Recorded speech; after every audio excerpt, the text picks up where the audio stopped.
sa may ungod to sa tanan, sa padulong tanon sa may Tambuhangin. So dito ta mag-take og lunch.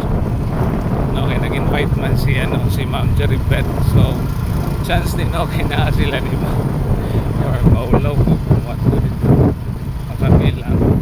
So ka-travel na tanong padulong sila ako. So na sa may Tambuhangin mismo ng barangay.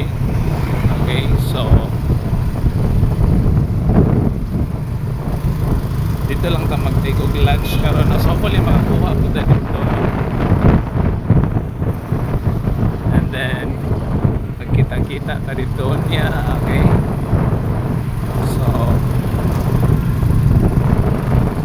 nice actually no, nice ilang barangay diri no, kaya ganda diri nakuha nga mga kuhan kaya mga videos diri before na ko makita ninyo.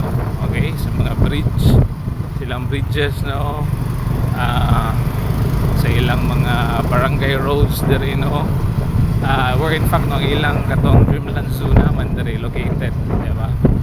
And then siya, so ilang balay ni Ma'am Jeribet no, nadapit sa may kuan kanang sa may elementary school.